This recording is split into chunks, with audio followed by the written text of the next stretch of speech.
Oh, hey guys. That kind of hurt. This is Kyle, as you guys probably know by now, and Back again. he's back again. So this is gonna be another movie review, where we're gonna attempt to make a movie review, and we're gonna make one on what movie, Kyle? We're doing it on Get Out. Get Out. You might have heard of that movie. Uh, it was directed by Jordan Peele. oh, it was Jordan Peele. Okay, I can't think of the last same guy that did Us, right? So Yeah. okay. And from the producers have brought you some other movies, but this one's probably better than those other ones. Don't Breathe might have been one of them. But anyway, so the movie Get Out, which was 2017 film. was that a 2017 already? Which was a 2017 film produced by some company that no one cares about. I see the producers. But anyways, That's beside the point. So basically, Get Out. So we're gonna start with our overall thoughts on the movie, and I feel like well, I did enjoy the movie overall. I thought it was good. I don't know how critically acclaimed it actually was, but I think it was pretty well for what it was. I thought it was a good movie. I know nowadays, at least our friend group, we've gotten into scary movies, and so like scary movies, I feel have gotten better now. true. There's like more better scary movies like this one that are now coming out. Not the ones called Scary Movie. Not like that, or older ones that are very I don't know how to say it. Almost They're- cheesy. Yes, cheesy, that's the word. But this, I thoroughly enjoyed it, and It kept you on the edge of your seat. yeah. Even though we weren't all on seats, but yeah, there's well, I say there was some twist. Yeah, there was some twists in there. Like I say, it keeps you on the edge of your seat. It's it's not so much pure horror as it is like another It's more psychological thriller. thriller, like Us or something. If you saw that, Which I think those ones.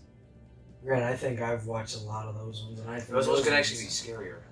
Those ones actually, like Ben said, those ones are scary. Because they really mess with your mind. So It's not like, oh yeah, it's not like Texas Chainsaw Massacre where it's not just the guy's gonna be out with a chainsaw and cuts a person's head off or and stabs him with a it's chainsaw. not just it's not. some clown called It going around. It's not like being physically scaring you, but it's just in your mind. You're like, You're like, what whoa. in the devil? It's like, what? You're just like, holy What just crap. happened? Basically, yeah. And it was a good piece of a good example of Mhm. good. Even for Jordan Bro. Peele, I think that might have been one of his first films, if his first film. It might have been. I don't know, but But if that was his first film, that was pretty. yeah, we're kind of going back in time because this, like we said, this is a 2017 film, and he's had like films such as Us since then.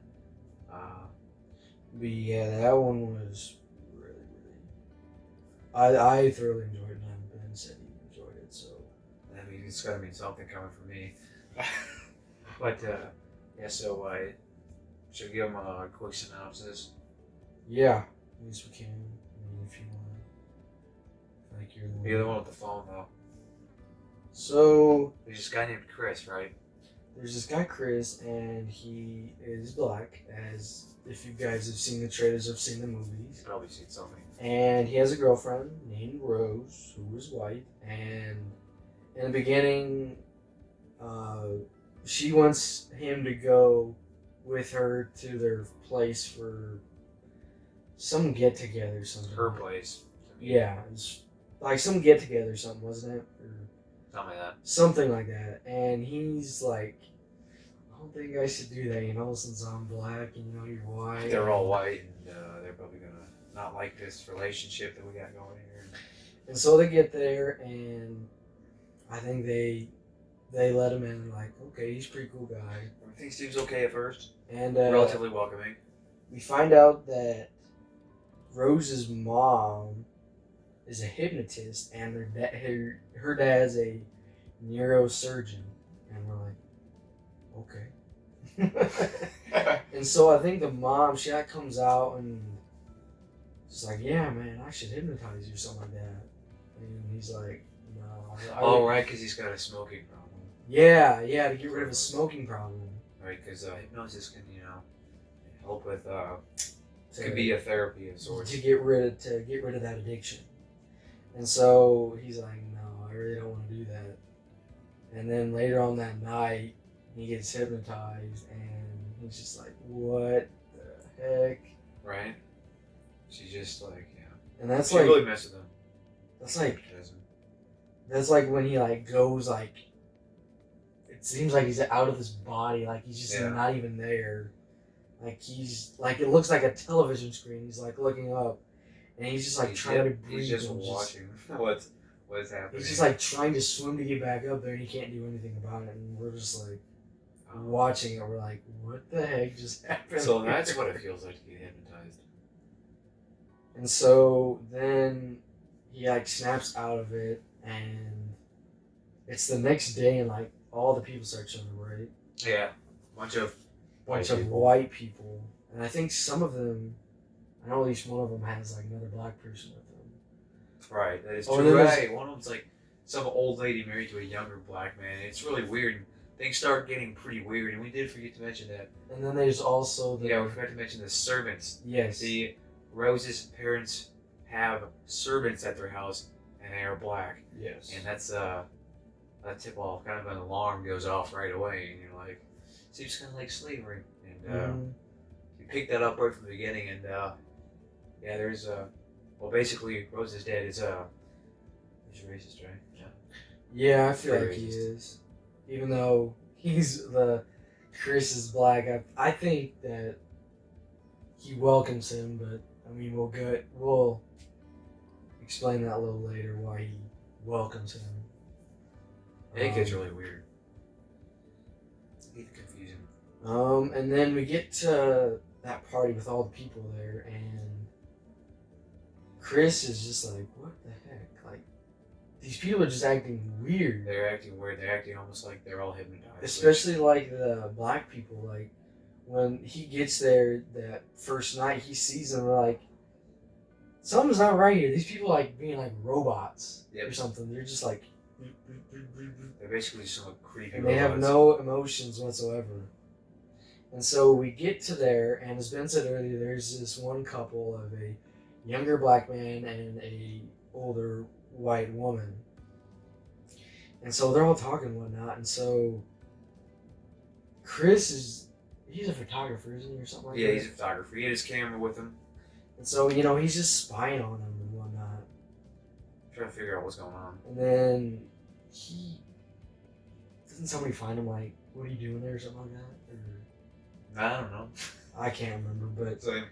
Anyways, it keeps going on, and so like he goes up to that the black guy, and he takes a picture of him, and the guy just like, for whatever reason, I don't remember. Just like freezes up there. His nose starts bleeding, and then the guy says, "Get out." And then he charges Chris, and he's like charges really him, mad at him and stuff. And he's just freaking out, like he just broke out. out He's of like having some kind of weird seizure or something. Like he broke out of his hypnosis and is just freaking out. He's going berserk. Yeah, it was a sight to behold. And then after that, he wakes up and he's like all fine and whatnot, and he's just like, "Whoa, I don't even know what happened, man." Yeah, that's the other. And then black dude that he's talking about. What's his name? Trey or something? Yeah, it's possible. I don't know. Edward, something like that. I don't remember. But yeah, so Chris starts figuring some things out, seeing things are not right around there. The servants probably should have been his first tip off or alarm, because they were acting weird from the beginning. But he starts find his phone unplugged or something. The lady servant unplugged his phone, and he has his best friend who's back wherever he lives, and Rod. Yeah, taking care of his dog for him. And he's a TSA agent, so he is. He's sort of got got some good detective skills. Yeah, he's a security guy, but he has the background, like to see if stuff's fishy, he's be like, something ain't right here. He warned Chris from the beginning that he shouldn't go to Rose's. I feel like though at the beginning, he was just doing that, because he's like, that's all white people, blah blah blah. Yeah, it was kind of just. I think it was more or less of a joke, but still, it was a warning nonetheless. True. And so then, bit of foreshadowing, maybe. Chris gets ready to leave or whatever, and he finds these pictures. He's digging through the room and finds this box of pictures. Yeah. And it shows Rose with these other guys. And other black guys. I need to say that. And other black guys, and he's like, I'm not your first one, pretty much. He's just like, really? Everything starts, the clues start coming together at this point. We probably skipped some stuff, but yeah, there's... just go watch it. You can fill in the missing parts that we've missed out. So basically, what's been happening, well, can you explain that? With what her dad or what their family's been doing and keeping the, so what they do. So as we said earlier, he was hypnotized or whatever. So her mom had a part of him, so she could pretty much control him. And the way she'd do is she had just a little teacup and a spoon. She clicked 3 times. But she'd keep on doing this. Yeah. And that would hypnotize him. So she would do that to get him under. And so they did that. And they put him down in the basement or something, wasn't it? Yeah, they were preparing him for his for the operation. For the operation, which will cause him to be like the other to the people that have actually really. So we forgot to mention there's this one guy. He's a blind photographer that. Oh yeah, true. Chris really admired, and he was there, and so we get him down in the basement, and it's their grandpa. He's on this TV talking about, I think, preparing him for the operation, pretty much. Kind of not talking what it is, but just I don't even know what. I don't even know. It's some kind of synopsis of what exactly they're going to do to Chris. Not saying straightforward. We're gonna take your brain out and put it in the other guy's head. More just this. I don't even remember, but yeah. And so we go down, and so the guy who Chris is gonna be transferring brains with is with the blind photographer. We find out because earlier in the film they had an auction of Chris, and the blind photographer was the highest bidder, and so he got them. And so he's already down, ready for the surgery. And they show the scenes where they open up the cranium and are ready to take out the brain and whatnot. And then they're getting ready to bring Chris in. Well, Chris, he's resisting is what he's doing. He's just in there in the seat, just trying to do everything he can to get out of there, and he can't. And I think he does get out of the seat though, doesn't he, by himself? I don't know. He stuck something. He stuck some fluff from the. I know that chair. was. Oh, you mean off the operating table? I don't even know. No, it's from the chair. It's from the chair. Yeah, it's from the chair, and he basically stopped himself from being able to hear the spoon and the teacup or whatever, so he couldn't be re-hypnotized when he was down there. So he was. Because he then goes and kills all those people. Well, in defense, the dad, and then there's a brother. He tries to put a stop to what was going on, and still trying to figure out what exactly was going on. And then there's the mom who, Ben said, was when he got back upstairs, he had those pieces of fluff in his ears to block out the sound of the teacup. And so she goes up there, and she's just thinking, oh, she's all smart and dandy, she's going to do that, and he's going to get hypnotized. And they'll keep going on. Well, he had those in, and I think he like smashed her head in or something. I can't remember. I don't remember. It's been a little bit since we've seen She it. was going to try to shoot him, but then basically he won. And I'm not sure I know what actually happened in that movie and what all that weird transplanting and stuff was with the brains. But Yeah, I really. I'm kind of confused at this point too, still. But it's still we still call it a good movie, and we still enjoyed it. And in the end, it turns out, that Rose is, Rose is also Yeah. hypnotized or whatever. Yeah, was she her grandma or something? No, that was the black lady. Wasn't it? The black lady was her grandma, and then there was this other black guy. He was like a gardener or whatever, and he was over there because Chris was leaving, and then Rose was there trying to stop him, and the black guy came up there, and the black guy was Rose's grandpa, I believe, right? I think so. And so somebody took a picture or something, and so like he just like snapped out of it, and Rose had a gun, and so like I think she got shot, right? Oh yeah, Rose was actually trying to shoot. Yeah. Or actually trying to kill Chris at this point because she has brain issues herself. And so she got shot, but she was still living. I think she got like shot in the gut or something.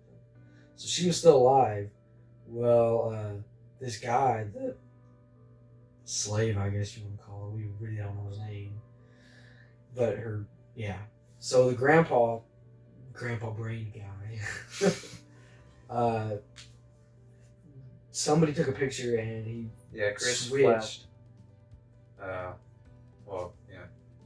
And so he like switched, and so like he looks at Chris and like gives him a nod or something, and kills Rose then.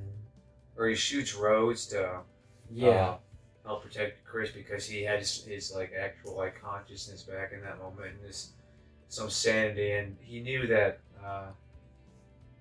he needed to stop himself then because that wasn't the moment of real consciousness wasn't going to last. So he then took his own life with a gun. Yeah. And which you could kind of see coming. And so we got Rose laying on the ground, ex-lover of Chris.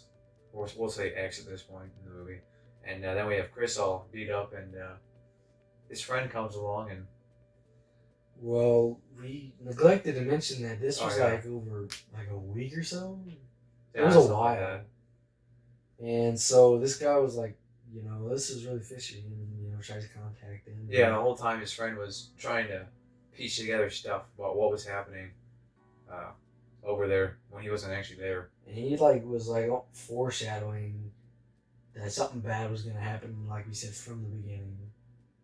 He's like saying, they're gonna make you their sex slave, I think is what it was, wasn't it? Yeah.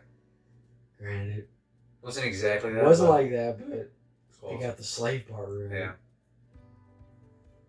And so his friend ended up being sort of right with it being a bad idea to go to Rose's house in the first place or whatever. And Rose ends up on the ground. She probably dies and whatnot. And it's kind of how it ends with Chris, Yeah, but them driving off after that. Yeah, they're the only two sane people in the movie, two good friends. They made it through the movie. It's it's a thriller and a horror movie or whatever, so it doesn't have to have a happy ending, but it's happy in the sense that he did get out. He was trying to escape at that one point because at one point they were all just trying to capture him / kill him, Chris that is. So he did get out, and they should have rolled credits before the end of the movie because they said get out a bunch, but he did get out. The main character got out, so we were happy to see that, and that's facts. Story arc was good, I think. It is kind of confusing, like we were talking about. We still don't fully know what happened, but you need to watch it multiple times probably to pick up on that. We've only seen it once, so I don't know. I feel like us, at least for me, I never understood why they wanted to transplant different brains. I understand exactly. Again, I feel if we watch it more, we'll be like, oh, okay, that's why they're doing it. But maybe it's something with more of his movies, you know, like would say Maybe a something larger about story, or maybe we just need to call Jordan Peele up and ask him. I'm gonna go follow him on Instagram or something after this. But yeah, but in general, it was entertaining to watch. Unless you like deathly afraid of horror / thrillers or something. But yeah, so but that's that. And we talked way too long, probably, and it probably didn't make any sense whatsoever. Yeah. But that's I need to stop saying that happens though, and we we have some stuff to work on, don't we all though?